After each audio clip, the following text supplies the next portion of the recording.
ಭಾರತ ನಿಜವಾಗ್ಲೂ ವಿಶ್ವಗುರು ಆಗಿದೆಯಾ? ಮೋದಿ ಅವರು ಭಾರತದ ಮರ್ಯಾದೆಯನ್ನು ವಿಶ್ವಮಟ್ಟದಲ್ಲಿ ಕುಗ್ಗಿಸಿದ್ದ್ಯಾಕೆ? ವಿಶ್ವಗುರು ಆಗಲೇಬೇಕು ಅಂತ RSS ಮುಖ್ಯಸ್ಥರ ಮಾತು ಎಷ್ಟು ಸರಿ? ನಮಸ್ಕಾರ, ಈ ದಿನಕ್ಕೆ ಸ್ವಾಗತ. ನಾನು ಮನೋಜ್. ಈ ದೇಶದಲ್ಲಿ ಮೋದಿ ಅವರು ಪ್ರಧಾನಿ ಹುದ್ದೆಗೆ ಏರುವ ಮೊದಲು ತಮ್ಮ ಬತ್ತಳಿಕೆಯಲ್ಲಿದ್ದ ಅನೇಕ ಅಸ್ತ್ರಗಳನ್ನು ಪ್ರಯೋಗ ಮಾಡಿ ಅಧಿಕಾರಕ್ಕೆ ಬಂದರು. ಅದರಲ್ಲಿ ಉದಾಹರಣೆಗೆ ಬ್ಲ್ಯಾಕ್ ಮನಿಯನ್ನು ತರ್ತೀನಿ ಎನ್ನುವ ಅಸ್ತ್ರ ಆಗಿರ್ಬೋದು, ವರ್ಷಕ್ಕೆ 2 ಕೋಟಿ ಉದ್ಯೋಗವನ್ನು ಸೃಷ್ಟಿ ಮಾಡ್ತೀನಿ ಎನ್ನುವ ಅಸ್ತ್ರ ಆಗಿರ್ಬೋದು, ನಾನು ಭ್ರಷ್ಟಾಚಾರ ಮಾಡೋಲ್ಲ, ನಾನು ಭ್ರಷ್ಟಾಚಾರ ಮಾಡೋರಿಗೂ ಬಿಡೋಲ್ಲ ಎನ್ನುವ ಥರದ ಅಸ್ತ್ರಗಳನ್ನು ಇಟ್ಕೊಂಡು ಮೋದಿ ಅವರು ಚುನಾವಣೆಯಲ್ಲಿ ಗೆದ್ದು 2014ರಲ್ಲಿ ಅಧಿಕಾರಕ್ಕೆ ಬಂದರು. ಅವರು ಗೆದ್ದು ಬಂದ ಮೇಲೆ ಅಂದರೆ 2014ರಿಂದ ಈಚೆಗೆ ಭಾರತದಲ್ಲಿ ಒಂದು ಹೊಸ ರೀತಿಯ ಬೆಳವಣಿಗೆ ಆಗ್ತಿರೋದನ್ನು ನೀವೆಲ್ಲ ಗಮನಿಸಿರ್ಬೋದು. ಅದೇನು ಅಂದರೆ, ಮೋದಿ ಅಧಿಕಾರಕ್ಕೆ ಬಂದಿರೋದು ಭಾರತವನ್ನು ವಿಶ್ವಗುರುವನ್ನಾಗಿ ಮಾಡಲು ಎಂದು ಅವರ ಬಾಲಂಗೋಚಿಗಳು ಹೇಳಿಕೊಂಡು ಓಡಾಡಿದ್ದೇ ಜಾಸ್ತಿ.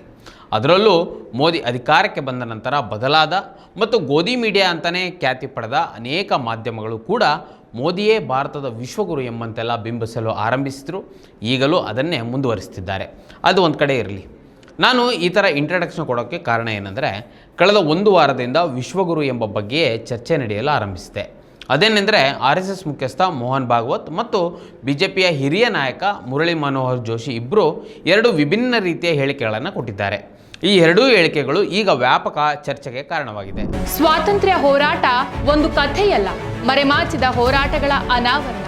ಭಾರತದ ಸ್ವಾತಂತ್ರ್ಯ, ಕರ್ನಾಟಕದ ಏಕೀಕರಣ ಒಂದೇ ಹೋರಾಟದ 2 ಮುಖಗಳು. ಜೈ ಹಿಂದ್, ಜಯ ಕರ್ನಾಟಕ ವಿಶೇಷಾಂಕ ಈಗಲೇ ಓದಿ ಹಂಚಿಕೊಳ್ಳಿ.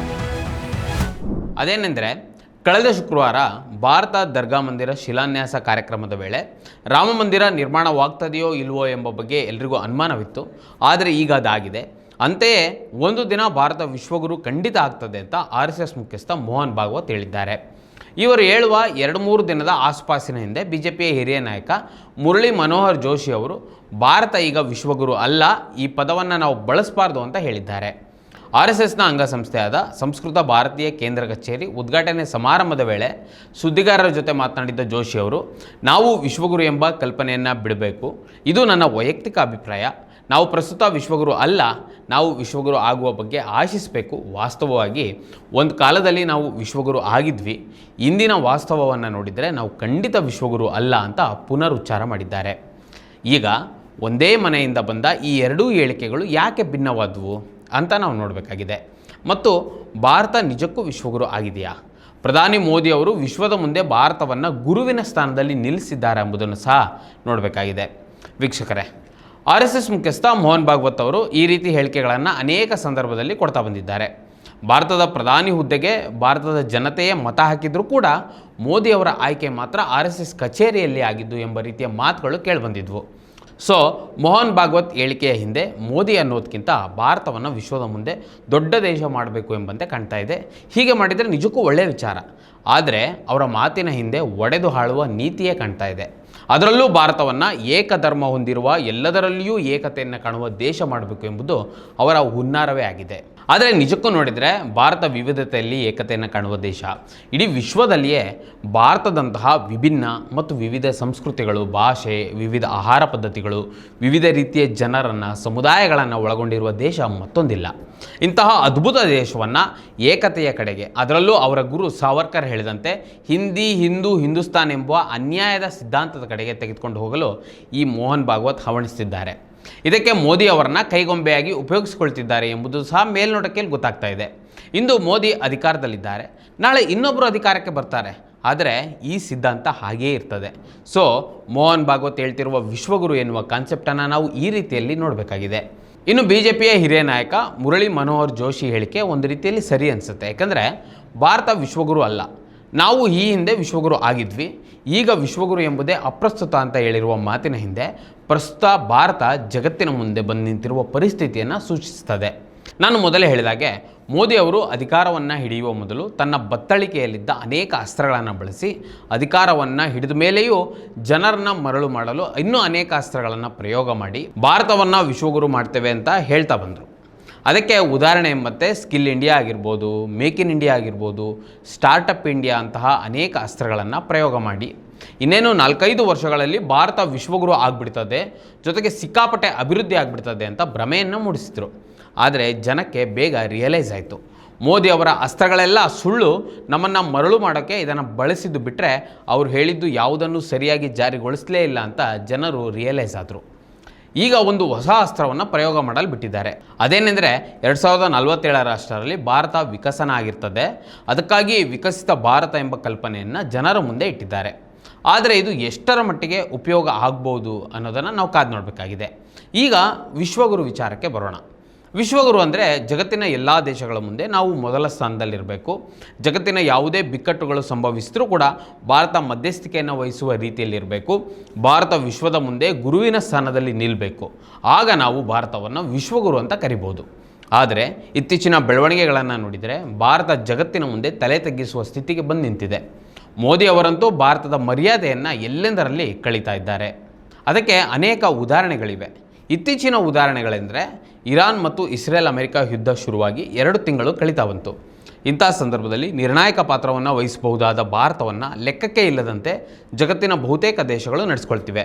ಇದೇ ಯುದ್ಧ ಆರಂಭವಾಗುವ 48 ಗಂಟೆಗಳ ಮೊದಲು ಮೋದಿ ಅವರು ಇಸ್ರೇಲ್ ದೇಶದಲ್ಲಿ ಹೋಗಿ ನಿಂತು Israel is fatherland, India is motherland ಅಂತ ಹೇಳಿದರು. ಅಂದರೆ ಯುದ್ಧದಾಹಿ International Criminal Court ICC Israel ಪ್ರಧಾನಿ ಬೆಂಜಮಿನ್ ನೆತನ್ಯಾಹು ಅವರನ್ನ ವಾರ್ ಕ್ರಿಮಿನಲ್ ಅಂದರೆ ಯುದ್ಧ ಹಂತಕ ಅಂತ ಕರೆದಿದ್ದು ಎಲ್ರಿಗೂ ಗೊತ್ತಿದ್ರೂ ಕೂಡ ಮೋದಿ ಅವರು ಇಸ್ರೇಲ್ ನೆಲದಲ್ಲಿ ನಿಂತ್ಕೊಂಡು ನೆತನ್ಯಾಹುವನ್ನು ಅಪ್ಪಿಕೊಂಡು ಭಾರತದ ಮರ್ಯಾದೆಯನ್ನು ಕಳೆದರು. ಇದು ಏನಾದರೂ ಅಂತಾರಾಷ್ಟ್ರೀಯ ಮಟ್ಟದಲ್ಲಿ ಒಳ್ಳೆಯ ಬೆಳವಣಿಗೆ ಅಂತ ಮೋದಿಯ ಭಕ್ತರು ಹೊಗಳಿದ್ರೆ ಜಗತ್ತಿನ ಮುಂದೆ ಭಾರತ ತಲೆ ತಗ್ಗಿಸಬೇಕಾಯಿತು. ಯುದ್ಧ ಆರಂಭವಾದ ಮೇಲಂತೂ ಮೋದಿ ಅವರು ಇಸ್ರೇಲ್ಗೆ ಹೋಗಿದ್ದ ನಡೆ ಕುರಿತು ಅನೇಕ ಟೀಕೆಗಳು ಆರಂಭವಾಯಿತು. ಇನ್ನು ಭಾಳ ಮುಖ್ಯವಾಗಿ ಟ್ರಂಪ್ 2ನೇ ಅವಧಿಯಲ್ಲಿ ಅಧಿಕಾರಕ್ಕೆ ಬಂದ ಮೇಲೆ ಭಾರತದ ಮರ್ಯಾದೆಯನ್ನು ಎಲ್ಲಿ ಬೇಕಲ್ಲಿ ಕಳೀತಾ ಬಂದರು. ಮೋದಿ ಅವರು ಇದಕ್ಕೆ ಒಂದೇ ಒಂದು ಮಾತನಾಡದೆ ಸುಮ್ಮನೆ ಮೌನವನ್ನು ವಹಿಸಿದರು. ಇನ್ನು ಪಾಕಿಸ್ತಾನ ಭಾರತದ ಯುದ್ಧವನ್ನು ನಿಲ್ಲಿಸಿದ್ದು ನಾನೇ ಅಂತ ಟ್ರಂಪ್ 100 ಬಾರಿ ಹೇಳಿದಾಗಲೂ ಕೂಡ ಮೋದಿ ಅವರು ಅದರ ವಿರುದ್ಧ ಒಂದೇ ಒಂದು ಸಣ್ಣ ಮಾತನ್ನು ಆಡಲಿಲ್ಲ. ಇನ್ನು ಮೋದಿ ಅವರನ್ನ ವಿಶ್ವಗುರು ಅಂತ ಬಿಂಬಿಸಿದ ಗೋಧಿ ಮೀಡಿಯಾಗಳು ಇದನ್ನು ಹೇಳಲೇ ಇಲ್ಲ. ಆಪರೇಷನ್ ಸಿಂಧೂರ್ ನಡೆದಾಗ ಟರ್ಕಿ, ಅಜರ್ಬೈಜಾನ್ ಥರದ 4-5 ದೇಶಗಳು ಪಾಕಿಸ್ತಾನವನ್ನು ಸಪೋರ್ಟ್ ಮಾಡಿದ್ವು. ಆದರೆ ಭಾರತದ ಪರವಾಗಿ ಒಂದೇ ಒಂದು ದೇಶ ನಿಲ್ಲಿಲ್ಲ. ಮೋದಿ ಬಂದ ಮೇಲೆ ಜಾಗತಿಕ ಮಟ್ಟದಲ್ಲಿ ಇಂಡಿಯಾಗೆ ಬೆಲೆ ಜಾಸ್ತಿಯಾಗಿದೆ ಅಂತ ಬಿಂಬಿಸಲಾಯಿತೇ ಹೊರತು ಒಂದೇ ಒಂದು ದೇಶವು ಇಂತಹ ಕಠಿಣ ಪರಿಸ್ಥಿತಿಯಲ್ಲಿ ಭಾರತದ ಜೊತೆ ನಿಲ್ಲಲೇ ಇಲ್ಲ. ಇನ್ನು ಟ್ರಂಪ್ ಅವರು ಬೇರೆ ಬೇರೆ ದೇಶಗಳ ಮೇಲೆ ಸುಂಕವನ್ನು ಜಾಸ್ತಿ ಮಾಡಿದಾಗ ಅನೇಕ ದೇಶಗಳು ನಾವು ನಿಮಗೆ ಪ್ರತಿ ಸುಂಕವನ್ನು ಹಾಕ್ತೀವಿ ಅಂತ ಅಮೆರಿಕಕ್ಕೆ ಎಚ್ಚರಿಕೆಯ ಸಂದೇಶವನ್ನು ಕೊಟ್ಟರು. ಆದರೆ ಭಾರತ ಏನು ಮಾಡ್ತು ಅಂದರೆ ಟ್ರಂಪ್ ಭಾರತದ ಮೇಲೆ ಹಾಕಿದ ಸುಂಕವನ್ನು ಭಾರತ ಒಪ್ಪಿಕೊಂಡು ಅಮೆರಿಕದಿಂದ ಬರುವ ವಸ್ತುಗಳ ಮೇಲೆ ಸುಂಕವನ್ನು ಕಡಿಮೆ ಮಾಡ್ತು. ಅಂದರೆ ಮೋದಿ ಅವರು ಟ್ರಂಪ್ಗೆ ಖುಷಿ ಪಡಿಸೋಕ್ಕೋಸ್ಕರ ಅಮೆರಿಕದ ವಸ್ತುಗಳ ಮೇಲೆ ಸುಂಕವನ್ನು ಕಡಿಮೆ ಮಾಡಿದರು ಅಂತ ಹೇಳಲಾಯಿತು. ಮೋದಿ ಅವರು ಭಾರತವನ್ನು ವಿಶ್ವಗುರು ಮಾಡುವ ಬದಲು ವಿಶ್ವದ ಮುಂದೆ ಭಾರತವನ್ನು ತಲೆ ತಗ್ಗಿಸುವಂತೆ ಅನೇಕ ಸಂದರ್ಭದಲ್ಲಿ ಮಾಡಿದ್ದಾರೆ. ನಿಮಗೆಲ್ಲ ನೆನಪಿರ್ಬೋದು, ಸ್ವತಂತ್ರ ಬಂದಾಗಿನಿಂದ ಇಂಡಿಯಾ ಪಾಕಿಸ್ತಾನ ವಿಚಾರ ಅಂತ ಬಂದರೆ ಜಗತ್ತಿನ ಬೇರೆ ಎಲ್ಲ ದೇಶಗಳು ಇಂಡಿಯಾವನ್ನು ಪಾಕಿಸ್ತಾನಕ್ಕಿಂತ ಮೇಲಿಟ್ಟು ಮಾತನಾಡ್ತಾ ಇದ್ವು. ಆದರೆ ಪೆಹಲ್ಗಾಮ್ ಅಟ್ಯಾಕ್ ಆದ ನಂತರ ಇರಾನ್ ಅಮೆರಿಕ ಯುದ್ಧ ಶುರುವಾದ ಮೇಲೆ ಭಾರತವನ್ನು ಲೆಕ್ಕಕ್ಕೇ ಇಲ್ಲದಂತೆ ಮಾಡಲಾಗ್ತಾ ಇದೆ. ಮೋದಿ ಅವರಿಗೆ ಜಗತ್ತಿನ ಎಲ್ಲ ದೇಶಗಳು ಬೆಲೆಯನ್ನು ಕೊಡ್ತವೆ ಅಂತ ಒಂದು ನರೇಷನನ್ನು ಬಿಲ್ಡ್ ಮಾಡಲಾಗ್ತಾ ಇದೆ. ಮೋದಿ ಅವರಿಗೆ ಜಗತ್ತಿನ ಎಲ್ಲ ದೇಶಗಳು ಬೆಲೆ ಕೊಡ್ತವೆ ಅಂತ ಒಂದು ಸುಳ್ಳು ನರೇಷನನ್ನು ಬಿಲ್ಡ್ ಮಾಡಲಾಗ್ತಾ ಇದೆಯೇ ವಿನಃ ನಿಜಕ್ಕೂ ಭಾರತ ಮೋದಿ ಬಂದ ಮೇಲೆ ವಿಶ್ವಗುರು ಆಗಿಲ್ಲ ಅಂತ ಅನೇಕ ಸಂದರ್ಭದಲ್ಲಿ ಪ್ರೂವ್ ಆಗಿದೆ. ಈಗ ವಿಶ್ವಗುರು ಎನ್ನುವ ಕಾನ್ಸೆಪ್ಟ್ ನಿಜಕ್ಕೂ ಭಾರತ ಬಳಸಬೇಕಾ ಅಥವಾ ಬಳಸಬಾರ್ದಾ?